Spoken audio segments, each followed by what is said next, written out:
Welcome back to English so easy.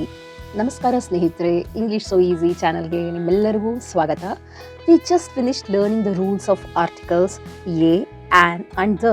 But do you really know how to use them in exams? ನೀವು ಈಗಾಗಲೇ articles ಬಗ್ಗೆ ಕಲ್ತಿದ್ದೀರಿ, ಆದರೆ ಪರೀಕ್ಷೆಯಲ್ಲಿ ಇವುಗಳನ್ನ ಸರಿಯಾಗಿ ಹೇಗೆ ಬಳಸೋದು ಅಂತ ನಿಮಗೆ ಗೊತ್ತಿದೆಯಾ? Today I have prepared a special 10 question quiz to test your knowledge, and believe me, this is very important for your exams. ನಿಮಗಾಗಿ ನಾನು ಒಂದು ವಿಶೇಷವಾದ ರಸಪ್ರಶ್ನೆ ಅಥವಾ ಕ್ವಿಜ್ನ ಸಿದ್ಧಪಡಿಸಿದ್ದೀನಿ. ಈ 10 ಪ್ರಶ್ನೆಗಳು ನಿಮ್ಮ ಪರೀಕ್ಷೆಯ ದೃಷ್ಟಿಯಿಂದ ಬಹಳ ಮುಖ್ಯವಾಗಿವೆ.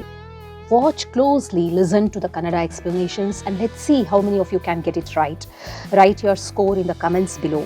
ವಿಡಿಯೋನ ಪೂರ್ತಿಯಾಗಿ ನೋಡಿ, ಕನ್ನಡದ ವಿವರಣೆಯನ್ನು ಗಮನಿಸಿ ಮತ್ತು ನಿಮಗೆ ಎಷ್ಟು ಅಂಕಗಳು ಬರುತ್ತವೆ ಅಂತ ಕಮೆಂಟ್ಸ್ ಮೂಲಕ ತಿಳಿಸಿ. Are you ready? Let's start. ಶುರು ಮಾಡೋಣ. I have dash umbrella in my bag. The options are a, and, the, no article. ಎಲ್ಲ ಪ್ರಶ್ನೆಗಳಿಗೂ ಈ 4 ಆಪ್ಷನ್ಸ್ ಇರುತ್ತೆ. ಇದಕ್ಕೆ ನಾವು ಸರಿಯಾದ ಆಪ್ಷನ್ನ ಹೇಳೋಣ ಯಾವುದು ಅಂತ.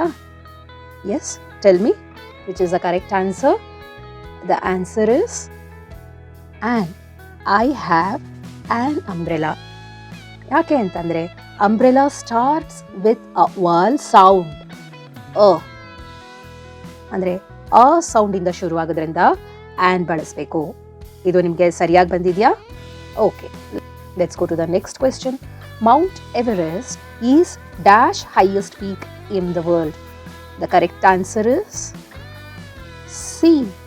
Mount Everest is the highest peak in the world.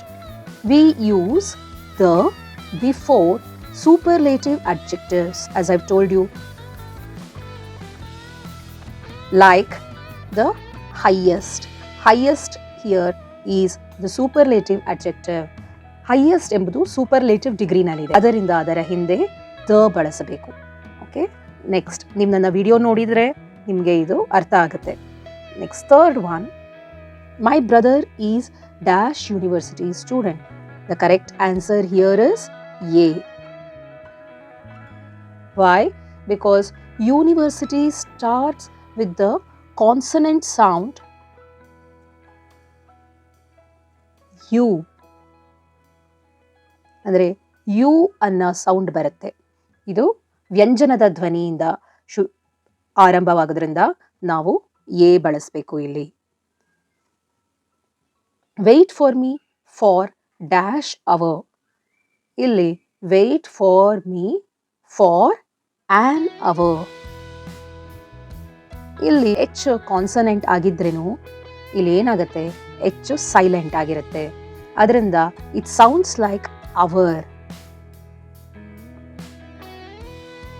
ಅ ಇಂದ ಶುರುವಾಗಿರೋದ್ರಿಂದ, ಸ್ವರದ ಧ್ವನಿ ಇರೋದ್ರಿಂದ ನಾವು ಆನ್ ಬಳಸಬೇಕಾಗತ್ತೆ. ಮುಂದಿನದು.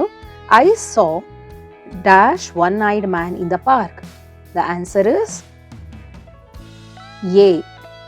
I saw a one eyed man in the park. ನೀವು ಹೇಳ್ತೀರಾ ಮ್ಯಾಮ್ ಇಲ್ಲಿ ಓ ಇಂದ ಸ್ಟಾರ್ಟ್ ಆಗಿದೆ, ಅಂದರೆ ಓ ಎಲ್. ಬಟ್ ಯಾಕೆ ನಾವು ಎ ಬರಿಬೇಕು? ಯಾಕೆ ನಾವು ಆನ್ ಒನ್ ಐಡ್ ಮ್ಯಾನ್ ಅಂತ ಬರಿಬಾರ್ದು ಅಂತಂದರೆ, ಇಲ್ಲಿ one has a consonant sound.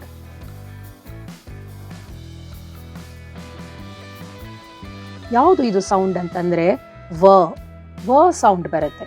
It sounds like ವ, ಒನ್ ಐಡ್ ಮ್ಯಾನ್. ಸೊ ವ್ಯಂಜನದ ಧ್ವನಿಯಿಂದ ಆರಂಭ ಆಗೋದ್ರಿಂದ ನಾವು ಎ ಪದನ, ಎ ಆರ್ಟಿಕಲ್ನ ಬರಿಬೇಕು. Next one. Dash sun rises in the east. ಇದು ಎಷ್ಟೊಂದು ಸರಿ ನಿಮಗೆ ಪರೀಕ್ಷೆನಲ್ಲಿ ಬಂದಿದೆ ಅಲ್ವಾ? The sun rises in the east. Why?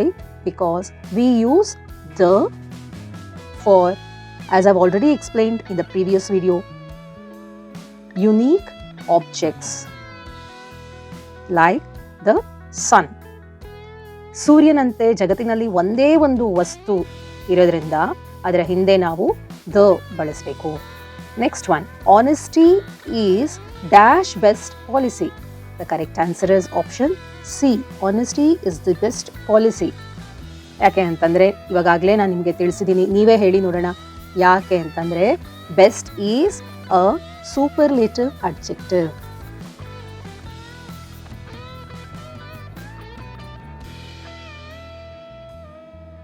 Best ಎಂಬುದು ಸೂಪರ್ಲೇಟಿವ್ ಡಿಗ್ರಿನಲ್ಲಿದೆ, ಅದರಿಂದ ನಾವು ದಿ ಬಳಸಬೇಕಾಗತ್ತೆ ಇಲ್ಲಿ. ಮುಂದಿನ ಪ್ರಶ್ನೆ, ಹಿ is dash MA in English. ಹಿಂದಿನ ವಿಡಿಯೋದಲ್ಲಿ ನಾನು ಇದನ್ನು ನಿಮಗೆ ಕಡೆಯದಾಗಿ ಹೋಮ್ವರ್ಕ್ ರೀತಿನಲ್ಲಿ ಕೊಟ್ಟಿದ್ದೆ. ಇದಕ್ಕೆ ಇಲ್ಲಿ ಉತ್ತರ ನೋಡೋಣ. He is dash MA in English. He is an MA in English. M consonant ಆಗಿದ್ರೇನು ನಾವಿಲ್ಲಿ ಆನ್ ಬಳಸ್ತೀವಿ, because it has a vowel sound. ಇದನ್ನು ಉಚ್ಚರಿಸುವಾಗ ನಾವು ಏನು ಉಪಯೋಗಿಸ್ತೀವಿ ಅಂತಂದರೆ, ಇದು ಹೇಗೆ ಉಚ್ಚಾರಣೆ ಅಂದರೆ A, MLA. It starts with the sound M. This is a vowel sound. Ninth question, copper is dash useful metal. The correct answer is a useful metal. An useful ಆಗೋದಿಲ್ಲ. ಇಲ್ಲಿ ಯು ಅನ್ನೋದು ಓವೆಲ್ ಇದ್ರೇನು ಇದರ sound ಹೇಗಿದೆ, it is a consonant sound. ಏನು ಆ consonant sound ಅಂತಂದರೆ, it is you sound, ಅಥವಾ ವ್ಯಂಜನದ ಧ್ವನಿಯಿಂದ ಆರಂಭ ಆಗೋದ್ರಿಂದ ನಾವು ಏನ ಬಳಸಬೇಕಾಗತ್ತೆ. ಮುಂದಿನ ಪ್ರಶ್ನೆ, I live in Bengaluru. Can you tell me the answer? Have you watched my previous video? In that I have explained what article we use. Is it a, is it an, is it the, or no article? The correct answer to this question is no article. We don't use any article here because we do not use articles before the names of the cities. No articles, that is zero article rule, as I've already told you in my previous video. Zero article rule says that the articles should not be used before proper nouns.